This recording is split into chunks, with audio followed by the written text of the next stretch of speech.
Welcome to True Crime Tangles, where we unravel the intricate web of real-life mysteries.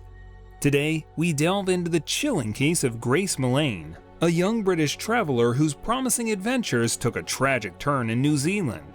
Grace Emmy Rose Millane was born in Essex, England, in 1996. She was the youngest of 3 siblings, with 2 older brothers, Michael and Declan, born to parents David and Gillian. Grace was sociable, lively, family-oriented, and loved all things creative and artistic. Passionate about creativity and art, she pursued advertising and marketing at the University of Lincoln. After graduating, Grace eagerly opted for a year-long backpacking adventure, having diligently saved up for this exhilarating chapter. In October 2018, Grace started her solo journey exploring Peru and spending 6 weeks in South America. Upon reaching New Zealand in November, she checked into the base backpackers in Auckland after 11 days of solo travel. On the evening of December 1st, she met a Tinder match at Sky City, sharing positive updates with her friend Amina. The night seemed promising as they left the Bluestone room arm in arm. Concerns arose on Saturday, December 2nd, Grace's 22nd birthday, when she didn't respond to family messages. Her usual openness and the absence of communication triggered alarm. Despite efforts, her 2 phones remained unanswered, prompting her family to report her missing to Auckland police on December 5th. The hostel confirmed her absence, but initially, police didn't suspect foul play, considering the belongings left behind. Fortunately for detectives, it didn't take long to track down where Grace had been on Saturday evening, due to the vast amount of CCTVs from around the city. The man she was spotted with that night was quickly identified. The same night, Grace updated her Facebook profile picture, drawing a comment describing her as beautiful from Jesse Kempson, her Tinder date.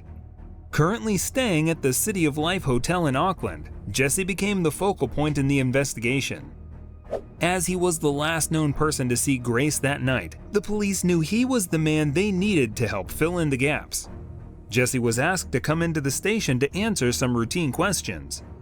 He said nothing out of the ordinary had happened that night.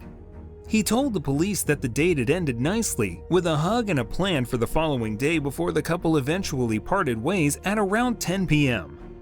He said he had tried to message her the next day on Tinder, but noticed that Grace had unmatched him, and that was where his encounters with her abruptly ended. But the officers hadn't yet finished. Looking through the CCTVs from the City Life Hotel, they were about to start gaining more answers to the remaining questions.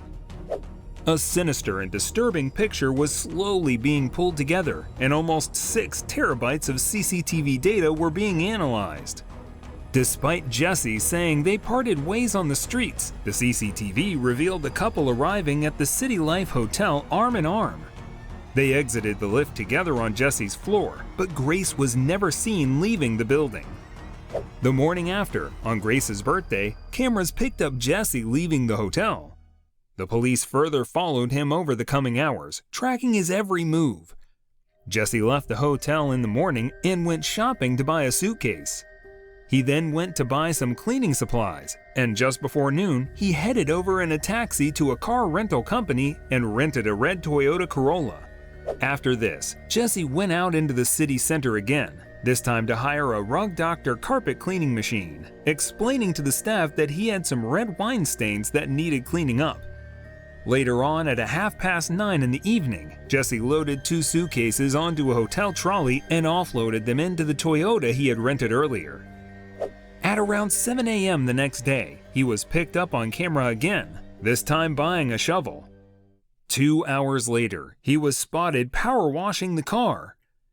He then returned the car to the rental company, and it was subsequently rented by someone else. The day on which Grace was reported missing, Jesse was seen visiting various locations. During these visits, he was observed dumping things in bins. Following the investigation, on 8 December around 3 p.m., police arrived at the City Life Hotel looking to talk to him. Just as they reached the front desk, Jesse returned to the hotel himself.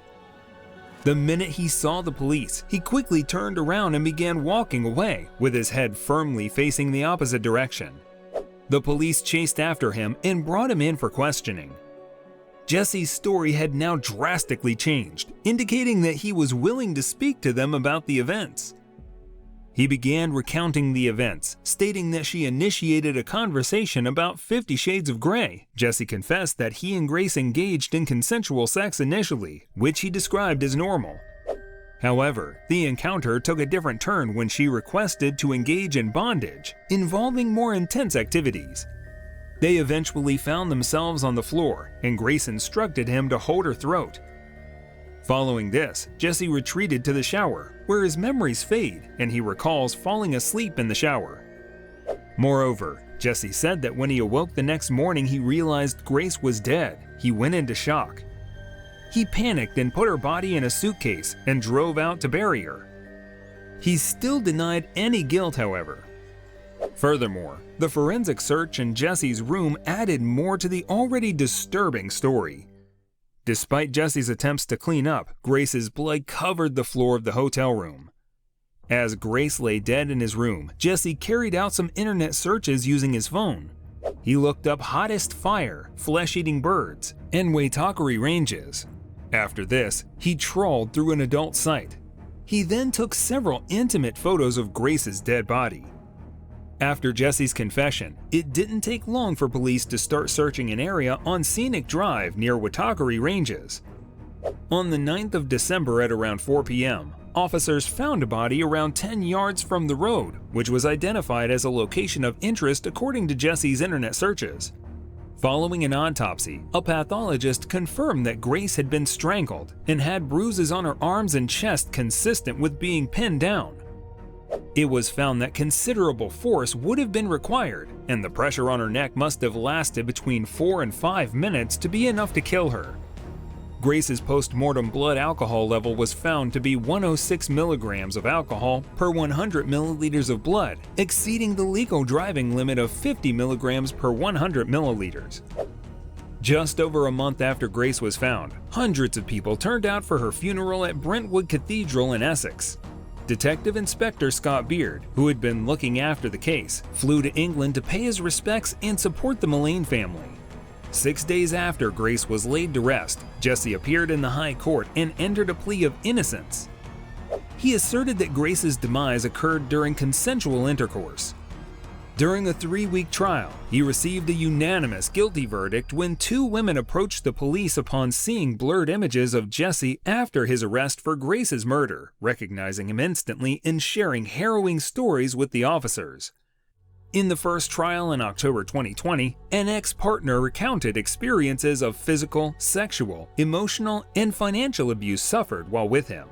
Jesse was found guilty of 8 charges and sentenced to 7.5 years in jail. In November 2020, he faced another trial, this time for defiling a young British tourist he had met on Tinder 8 months before his encounter with Grace Millane.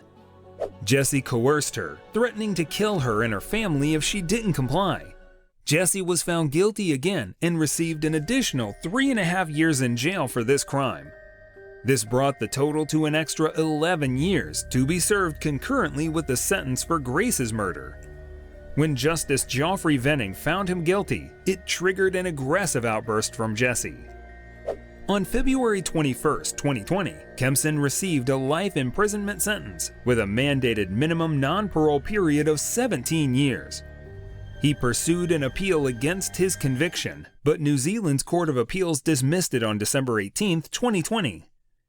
As we bring this episode to a close on True Crime Tangles, our hearts profoundly reach out to the Millane family. In the face of unimaginable loss, they endured a difficult journey seeking justice for Grace. May her memory be a source of inspiration, and may her parents find solace in the pursuit of justice. We implore you to subscribe, like, and activate the notification bell, ensuring you stay tuned to our True Crime channel.